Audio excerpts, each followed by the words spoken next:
अगला सबक, दूसरे को दोष देना और अपने देखने का दृष्टिकोण बदलना। मेरे अपने डैडी यानी रॉबर्ट के डैडी को जब मैंने अपने 10 सेंट तनख्वाह की बात बताई तो डैडी ने वह मांगने कहा जिसका मैं हकदार था, कम से कम 25 सेंट प्रति घंटा तनख्वाह, और कहा उसने बाल श्रम कानून का उल्लंघन किया है। रॉबर्ट गुस्से में शनिवार की सुबह माई के घर मिलने गया। माई के डैडी दरवाजा खोला और कहा, बैठ जाओ और इंतजार करो। रॉबर्ट बैठे हुए सोचता है, मैं एक लालची आदमी और बच्चों का शोषण करने वाले व्यक्ति का इंतजार कर रहा था। तब माई के डैडी ने कहा, मुझे लगता है तुम वेतन बढ़ाना चाहते हो या नौकरी छोड़ने आए हो। रॉबर्ट ने गुस्से में कहा, आप धोखेबाज हैं, आपने कुछ नहीं सिखाया। डैडी, 1 महीना भी नहीं हुआ है और तुम वही भाषा बोल रहे हो जो मेरे ज्यादातर कर्मचारी बोलते हैं। रॉबर्ट, क्या? मैंने पूछा। डैडी, मैं तुम्हें सिखा रहा हूँ। रॉबर्ट, आपने मुझे क्या सिखाया? 4 हफ्तों में मिलने भी नहीं आए। आप जानते हैं हमारे देश में बाल श्रम कानून है। डैडी, शाबाश, अब तुम उन कर्मचारी की भाषा बोल रहे हो जो मेरे लिए काम कर रहे थे, जिसे मैंने नौकरी से निकाल दिया या वो खुद नौकरी छोड़ दी। रॉबर्ट, आपने मुझे कुछ नहीं सिखाया। डैडी, कौन कहता है मैंने कुछ नहीं सिखाया? क्या सिखाने का मतलब बोलना या व्याख्यान देना होता है? रॉबर्ट हाथ को मोड़ते हुए, और नहीं तो क्या? डैडी मुस्कुराते हुए, इस तरह तो स्कूल में सिखाया जाता है, लेकिन जीवन तुम्हें इस तरह नहीं सिखाता है। और मेरा मानना है कि जीवन सबसे अच्छा शिक्षक होता है। अधिकतर समय जीवन आपसे बात नहीं करता है, यह आपको एक तरह से धक्का देता है, और हर धक्के के साथ मानो जीवन कहता है, जाग जाओ, कोई चीज है जो मैं तुम्हें सिखाना चाहता हूँ। डैडी, अगर तुम जीवन के सबक सीखते हो तो इसमें तुम्हें बहुत फायदा होगा। अगर नहीं सीखोगे तो जीवन तुम्हें बस चारों तरफ धक्के देता रहेगा। लोग ना 2 चीजें करते हैं, पहला जीवन के धक्के खाते रहते हैं और दूसरा नाराज होते हैं और फैमिली बॉस पर गुस्सा निकालते हैं। रॉबर्ट, मुझे नहीं पता कि वो किस बारे में बात कर रहे थे। फिर डैडी कहते हैं, जीवन हम सभी को धक्के मारता है। कुछ लोग हार मान लेते हैं और बाकी जूझते हैं। कुछ लोग सबक सीख लेते हैं और आगे बढ़ जाते हैं। वे जीवन के धक्कों का स्वागत करते हैं। इन गिने चुने लोगों के लिए इसका मतलब यह होता है कि उन्हें कुछ सीखने की जरूरत है और उन्हें कुछ सीख लेना चाहिए। वे सीख लेते हैं और आगे बढ़ जाते हैं, पर ज्यादातर लोग छोड़ देते हैं और कुछ लोग तुम्हारी तरह लड़ते हैं। अगर तुम यह सब सीख लेते हो तो तुम बड़े होकर बुद्धिमान, दौलतमंद और सुखी युवक बनोगे। अगर तुम नहीं सीखते हो तो तुम जिंदगी भर अपनी समस्याओं के लिए अपनी नौकरी, कम तनख्वाह या बॉस को दोष देते रहोगे, जो आकर तुम्हारी तमाम आर्थिक समस्याओं को हल करते। रॉबर्ट, आखिर जब मैं उनके संदेह का मतलब समझ गया तो मैंने अपनी नजरें फेर ली। मैं जान गया कि उनकी बात सही थी। मैं उन्हें दोष दे रहा था जबकि सीखने का आग्रह मैंने किया था। डैडी फिर कहते हैं, अगर तुम इस तरह के इंसान हो जिसमें जरा भी हिम्मत नहीं है तो जीवन के हर थपेड़े, हर धक्के के सामने तुम हार मान लोगे। अगर तुम इस तरह के इंसान हो तो तुम जिंदगी भर सुरक्षित तरीके से खेलते रहोगे, सही चीजें करोगे और किसी ऐसे वक्त का इंतजार करोगे जो कभी आएगा ही नहीं। दिल की गहराई में तुम जोखिम लेने से थर्राते थे। तुमने सुरक्षित खेलने का विकल्प चुना। मैंने पूछा, तो आप मुझे धक्का दे रहे थे? मैं तो कहूँगा कि मैंने तुम्हें जीवन का स्वाद चखाया। अब मैं जिज्ञासु और सीखने के लिए तैयार भी था। डैडी फिर कहते हैं, तुम दोनों लड़के पहले इंसान हो जिन्होंने मुझसे पैसा बनाने की कला सीखने का आग्रह किया। नहीं तो ज्यादातर लोग अपनी जिंदगी के सबसे बेहतरीन साल पैसों की खातिर काम करने, जैसे नौकरी करने में गुजार देंगे और अंत तक कभी समझ ही नहीं पाएंगे कि दरअसल वे किस चीज के लिए काम कर रहे हैं। मैंने तुम्हें 1 घंटे का 10 सेंट इसलिए दिया ताकि मैं तुम्हें जीवन के थपेड़ों का स्वाद चखा सकूं। रॉबर्ट कहते हैं, 10 सेंट में काम करके क्या क्या सबक सीखा? यही कि आप लालची और अपने कर्मचारियों को शोषण करते हैं। डैडी जोर से हंसे। आखिर वे बोले, सबसे अच्छा यह रहेगा कि तुम अपना दृष्टिकोण बदल लो बेटा। मुझे दोष देना छोड़ दो, समस्या तुम खुद हो। ज्यादातर लोग खुद को छोड़कर संसार के हर व्यक्ति को बदलना चाहते हैं। मैं तुम्हें बता दूं, किसी दूसरे को बदलने के बजाय खुद को बदलना ज्यादा आसान होता है। अमीर डैड ने बोला, देखा, तुम अब भी यही सोचते हो कि समस्या मैं हूँ, अर्थात दूसरे को दोष देना। यह नजरिया रखोगे तो तुम जिंदगी भर कुछ नहीं सीख पाओगे। रॉबर्ट, तो समस्या किस चीज से सुलझेगी? डैडी, वह है निर्णायक दृष्टिकोण। रॉबर्ट फिर कहते हैं, यही वह नजरिया था जो अमीर डैडी को अपने कर्मचारियों तथा मेरे गरीब डैडी से अलग करता था। बात है नजरिए की। यह अनूठा दृष्टिकोण ही था जिसने मेरी जिंदगी का नक्शा ही बदल दिया। अमीर डैडी ने मुझे बार बार दृष्टिकोण सिखाया, जिसे मैं पहला सबक कहता हूँ।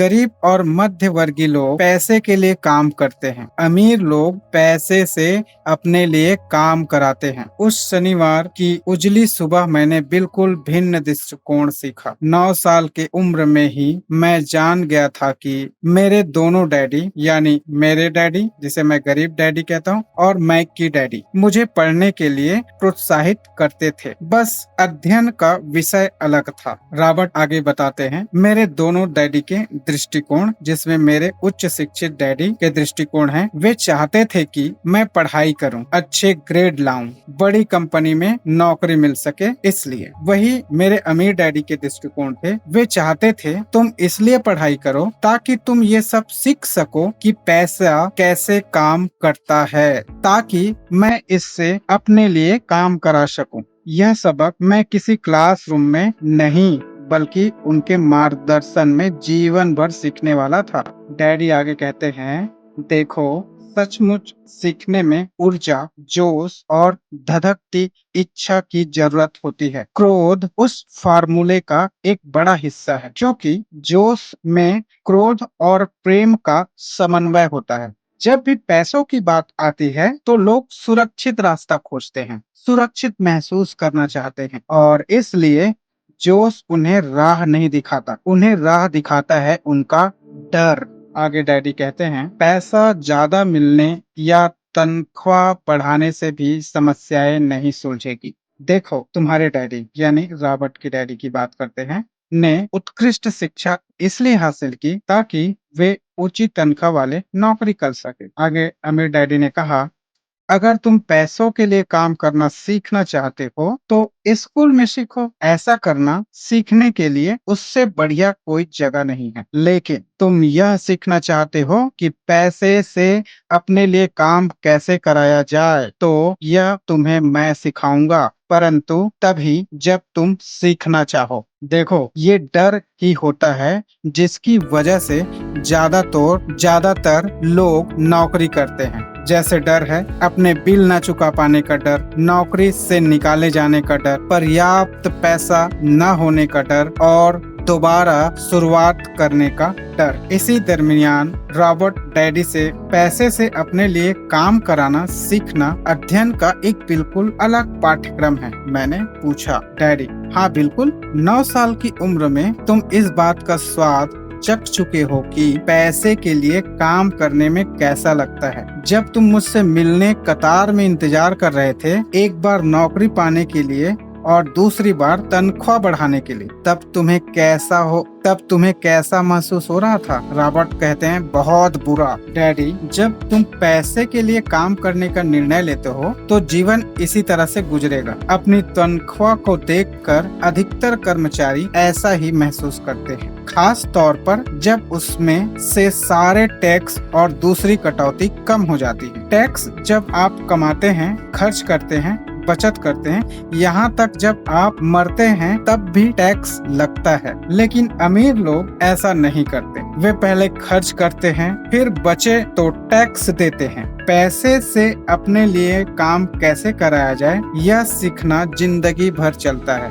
रही बात नौकरी करने वाले के सामने पैसों से संबंधित समस्याएं आती रहती हैं। इसका कारण है वे सोचते हैं ज्यादा पैसा से उनकी समस्या हल हो जाए। उन्हें ये एहसास ही नहीं होता कि असली समस्या पैसा नहीं है, वह यह है कि वित्तीय शिक्षा का अभाव होना। लोग नौकरी करना चाहते हैं ताकि ढेर सारी पैसा कमा सके, मजे कर सके। एक दिन वे तब जाते हैं जब उनके सामने पैसे की बड़ी समस्याएं खड़ी होती है और उसके बाद वे जीवन में कभी नौकरी नहीं छोड़ सकते। पैसे के लिए काम करने की यही कीमत होती है और उनकी यह कीमत चुकानी पड़ती है। तुम पैसे के लिए काम करना सीखना चाहते हो, इसलिए मैं तुम्हें कोई तनख्वाह नहीं दे रहा। मैंने माइक से बात कर ली है, उसने मुफ्त में काम करना शुरू कर दिया है। रॉबर्ट, यह ठीक नहीं है। पहले 10 सेंट मिल रहा था, वो भी अब नहीं मिलेगा और मैंने मुफ्त में काम करने की हामी भी भर दी। मैं यहाँ अपना तनख्वाह बढ़वाने आया था और इसके बजाय अब मैं मुफ्त में काम करने वाला था। डैडी ने कहा, इसका इस्तेमाल करो। अब यहाँ से जाओ और अपने काम में जुट जाओ। सबक पहला, अमीर लोग पैसे के लिए काम नहीं करते। रॉबर्ट और माइक अब मुफ्त में काम करने लगे। उन्हें कोई परेशानी नहीं हुई, पर यह बात रॉबर्ट ने अपने पिता को नहीं बताई। तीसरे सप्ताह अमीर डैडी गराज में आए। हम दोनों को पास के घास के मैदान में घुमाने लगे। अमीर डैडी ने पूछा, अब तक कुछ नहीं सीखा? माइक और मैंने एक दूसरे को देखा, अपने कंधे उचका दिए और हमने अपना सिर एक साथ हिला दिए। नहीं, जीवन के एक बहुत बड़े जाल से बचना। डैडी, देखो बच्चों, यह समझ लो कि तुम जीवन के एक बहुत बड़े सबक के सामने खड़े हो। अगर तुम इसे सीख लेते हो तो तुम भारी स्वतंत्रता और सुरक्षित जीवन का आनंद लोगे। लोग नौकरी के सुरक्षा के भ्रम में जकड़े रहते हैं और कम पैसे के लिए कड़ी मेहनत करते हैं। देखो, अगर ऐसा जीवन जीना चाहते हो तो मैं तुम्हारी तनख्वाह बढ़ाकर 25 सेंट प्रति घंटा कर दूंगा। मैं तुम्हारे दृष्टिकोण को बड़ा बनाना चाहता हूँ ताकि तुम वह सब देख सको जो ज्यादातर लोग नहीं देख पाते, क्योंकि उनकी दृष्टि बहुत ज्यादा संकुचित होती है। वे लोग उस जाल को देख नहीं पाते जिसमें वे फंसे हैं। यहाँ पर डैडी उनके दिल के कमजोर और मजबूत हिस्सों को देखने का प्रयास कर रहे थे, या यूं कहे टेस्ट ले रहे थे। डैडी मुस्कुराते हैं, क्या 25 सेंट प्रति घंटे का प्रस्ताव अच्छा नहीं है? क्या इससे तुम्हारी धड़कन तेज नहीं हुई? माइक और मैं अपना सिर इनकार में हिलाया, हालांकि धड़कनें बहुत तेज थी। डैडी फिर कहते हैं, अच्छा तो मैं तुम्हें 1 घंटे का $1 दूंगा। मैं स्तब्ध हो गया, चुप रहा। मेरे दिल की धड़कन और तेज हो गई और मेरा मन इस प्रस्ताव को मानने के लिए चिल्ला रहा था। डैडी ने फिर लालच दी। डैडी ने फिर प्रस्ताव दिया, ठीक है, $2 प्रति घंटा। मेरा दिल और छोटा दिमाग फटने की कगार पर पहुंच गया। इस प्रस्ताव से मैं संसार का सबसे अमीर बच्चा बन जाता और मैं अपनी सारी इच्छा पूरी कर सकता था। स्कूल में मुझे कोई दोबारा गरीब नहीं कह सका था। वास्तविकता यह थी कि डैडी हम दोनों का इम्तिहान ले रहे थे और हम खाली दिमाग आंखें फाड़कर देख रहे थे। वे जानते थे कि हमारे दिल का एक कोना जोरों से धड़क रहा था और उस सौदे को करने के लिए ललायित था। वे यह बात समझते थे कि हर इंसान के दिल का एक हिस्सा कमजोर और जरूरतमंद होता है जिसे खरीदा जा सकता है। वे यह भी जानते थे कि हर इंसान के दिल का एक हिस्सा ऐसा भी होता है जो बहुत मजबूत होता है और जिसे कभी नहीं खरीदा जा सकता। असल सवाल तो यह था कि कौन सा हिस्सा ज्यादा शक्तिशाली है। और डैडी आगे कहते हैं, ठीक है, $5 प्रति घंटा। पेशकश को आगे बढ़ाते हुए $5 प्रति घंटा की पेशकश रखते हैं। अब रॉबर्ट अचानक $5 की पेशकश से शांत हो गया और माइक की ओर देखा। उसने भी रॉबर्ट की ओर देखा। मेरे दिल का जो हिस्सा कमजोर और जरूरतमंद था वह अब खामोश हो चुका था। किसी कीमत पर न बिकने वाला मेरा हिस्सा नियंत्रण में आ चुका था। डैडी ने कहा, अच्छी बात है, अधिकतर लोगों की एक कीमत होती है और उनकी कीमत इसलिए होती है क्योंकि हम सभी में दो भावनाएं होती हैं, डर और लोभ। पैसे न होने का डर, इस तरह जिंदगी का सिलसिला प्रारंभ हो जाता है। रॉबर्ट ने कहा, कैसा सिलसिला? डैडी कहते हैं, सुबह जागने, नौकरी पर जाने, बिल चुकाने का सिलसिला। इसी सिलसिले को मैं चूहा दौड़ कहता हूँ। माइक ने कहा, कोई दूसरा रास्ता है? डैडी, हाँ, पर बहुत कम लोग ही यह खोज पाते हैं। माइक, क्या रास्ता है? डैडी, मेरे साथ काम करते हुए और सीखते हुए तुम लोग उसी रास्ते को खोज लोगे, इसलिए मैंने तुम्हें तनख्वाह देना बंद कर दिया है। लोग कड़ी मेहनत करते हैं पैसे के लिए और उन्हें पैसे न होने का डर सताता रहता है, इसलिए वे तार्किक रूप से इसका मुकाबला नहीं करते। अपने दिमाग का इस्तेमाल करने के बजाय भावनात्मक प्रतिक्रिया करते हैं। वे दिमाग से सोचने के बजाय दिल से प्रतिक्रिया करते हैं। असल में भावनाएं उनके दिमाग को नियंत्रित करती है। डर की वजह से ही वे काम करने, पैसे कमाने के जाल में फंसे रहते हैं। अमीर डैडी कहते हैं, मैं चाहता हूँ तुम लोग इस जाल से बच जाओ। दरअसल मैं तुम्हें यही सिखाना चाहता हूँ, सिर्फ अमीर नहीं बनना, क्योंकि अमीर बनने से समस्या नहीं सुलझती। अमीर बनने से समस्या नहीं सुलझती है? मैंने हैरानी से पूछा। डैडी, हाँ, इच्छा, जिसे कुछ लोग लोभ कहते हैं। कुछ लोग इच्छा के लिए काम करते हैं, लेकिन पैसा जो खुशी देता है वह अक्सर अल्पकालीन होता है, इसलिए उन्हें अधिक खुशी, अधिक आनंद, अधिक आराम और अधिक सुरक्षा हासिल करने के लिए ज्यादा पैसे की जरूरत महसूस होने लगती है और उन्हें लगता है कि पैसा डर और इच्छा की वजह से परेशान दिल को शांत कर देगा, पर ऐसा होता नहीं। माइक पूछते हैं, क्या अमीर भी ऐसा करते हैं? तो डैडी ने कहा, अमीर लोग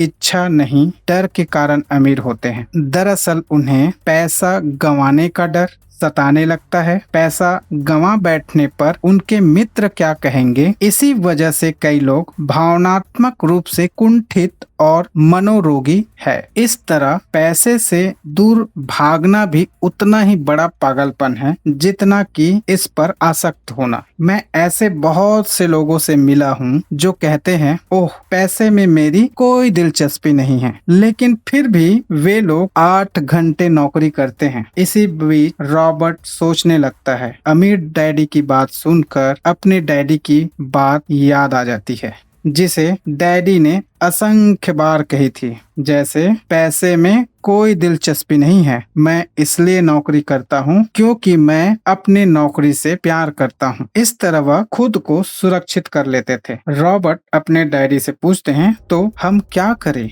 फिर डैडी बताते हैं, पैसे के लिए तब तक काम न करें जब तक कि डर और लोभ की भावनाएं हमारे दिल से पूरी तरह खत्म न हो जाए। भावनाओं के कारण हम इंसान हैं। भावना यानी इमोशन का मतलब है चलायमान ऊर्जा। अपनी भावना के बारे में हमेशा ईमानदार रहो और इसे अपने पक्ष में करना सीखो। भावनाओं पर प्रतिक्रिया करने के बजाय उनका अवलोकन करो, पर अधिकतर लोग ऐसा नहीं करते। वे दिमाग से सोच रहे हैं कि भावनाओं से सोच रहे हैं। ये अंतर उसे समझ नहीं आता। तुम्हारी भावनाएं हमेशा रहेगी, पर तुम्हें अपने दिमाग से सोचना सिखाना होगा। जैसे कोई व्यक्ति कहता है, मुझे नौकरी खोजने की जरूरत है, तो संभवतः एक भावना सोच रही होती है। असल कारण पैसे न होने का डर होता है। मिसाल के तौर पर, अगर धन की कमी का डर सताए तो नौकरी ढूंढने के लिए तुरंत दौड़ने के बजाय वे खुद से यह सवाल पूछ सकते हैं, क्या लंबे समय में नौकरी इस डर का सबसे अच्छा समाधान है? रॉबर्ट डैडी से पूछते हैं, लेकिन मेरे डैडी कहते हैं स्कूल जाओ, अच्छे ग्रेड लाओ, ताकि तुम एक सुरक्षित नौकरी खोज सको। मैं कंफ्यूज हो रहा हूँ इससे। अमीर डैडी कहते हैं, वे मूलतः डर के कारण ही यह सलाह देते हैं। देखो, वे तुमसे प्यार करते हैं। उन्हें लगता है पर्याप्त पैसे के अभाव में समाज में फिट नहीं बैठ पाओगे। वे तुम्हारा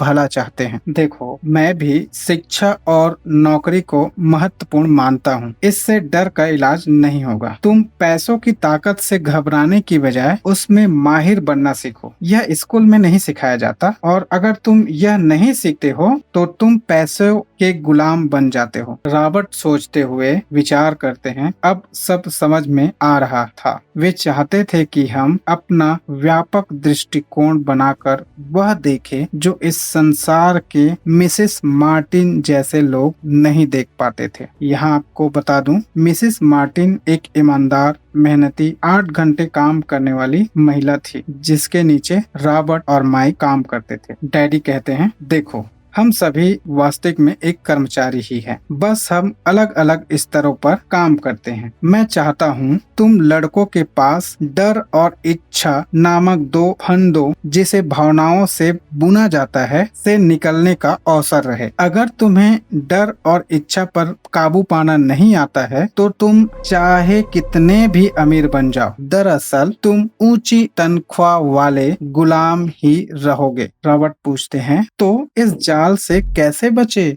गरीब या आर्थिक संघर्ष का मुख्य कारण डर और अज्ञान है, न कि अर्थव्यवस्था, सरकार या अमीर लोग। लोगों के पास बेहतरीन शिक्षा होती है, पर स्कूल में डर का प्रबंधन कैसे किया जाता है यह नहीं सिखाया जाता। आगे माइक ने पूछा, आपने पैसा न होने के डर के बारे में बात की थी। पैसे की इच्छा हमारी सोच पर कैसे असर डालती है? डैडी इस पर कहते हैं, जब मैंने तुम दोनों की तनख्वाह बढ़ाने का लालच दिया तो तुम लोगों ने अपने भावनाओं के सामने घुटने नहीं टेके। लेकिन ज्यादातर लोग डर और लोभ का इस्तेमाल अपने खिलाफ करते हैं। यह अज्ञानता की शुरुआत है। इच्छा और डर की भावनाओं के कारण ही अधिकतर लोग अपना जीवन तनख्वाह, वेतन वृद्धि और नौकरी की सुरक्षा के पीछे भागने में बिता देते हैं। जैसे गाड़ी खींचने वाले गधे का मालिक उसकी नाक के सामने एक गाजर लटका देता है। गधे का मालिक जहाँ जहाँ जाना चाहता है वहाँ पहुँच जाता है, लेकिन गधा तो एक भ्रम का पीछा कर रहा है। कल गधे के सामने एक दूसरी गाजर आ जाएगी और गधा उसका पीछा करने लगेगा। रॉबर्ट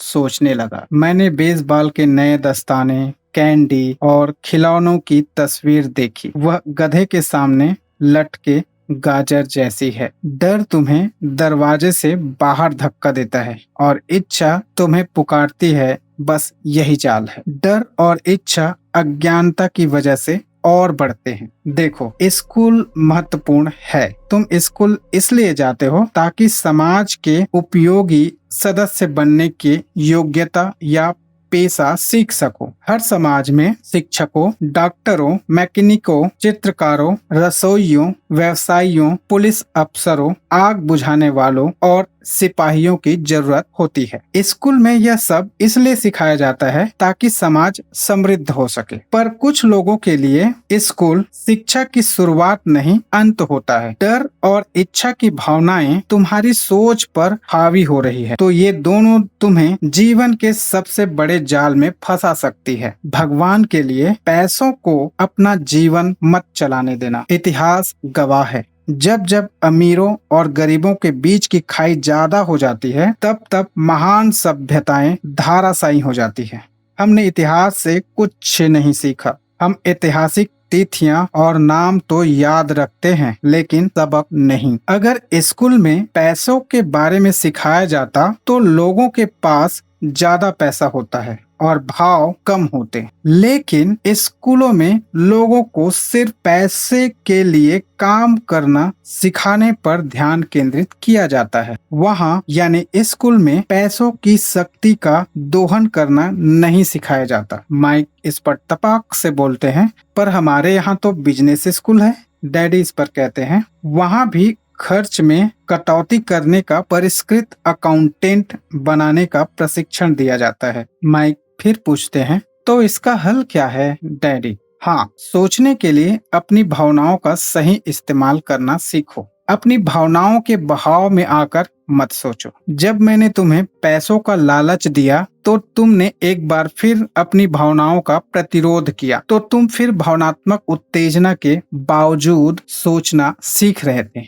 यह पहला कदम है। माइक फिर पूछा, क्या आप भावनाओं की सोच और दिमाग की सोच में फर्क बता सकते हैं? डैडी, क्यों नहीं, मैं इसे सारे समय सुनता रहता हूँ, हर जगह। जैसे अमीर बहुत बदमाश होते हैं, गरीबों का खून चूस के पैसा बनाए हैं, मैं इस वेतन वृद्धि का हकदार हूँ क्योंकि यह सुरक्षित है आदि। कोई भी यह नहीं पूछता क्या कोई ऐसी चीज है जो मैं यहाँ नहीं समझ रहा हूँ। इस सवाल से भावनात्मक विचारों की जंजीर टूट जाएगी और तुम्हें ज्यादा अच्छी तरह सोचने का समय मिल जाएगा। अमीर लोग ना सचमुच पैसे बनाते हैं, वे इसके लिए काम नहीं करते। जब तुम लोग सिक्के ढाल रहे थे तो तुम उस तरह के सोचने के काफी करीब थे, पर यह काम सरकार और बैंकों के लिए कानूनी है और हमारे लिए गैर कानूनी। यानी सिक्का ढालना हमारे लिए गैर कानूनी है और सरकार के लिए कानूनी। पर शून्य से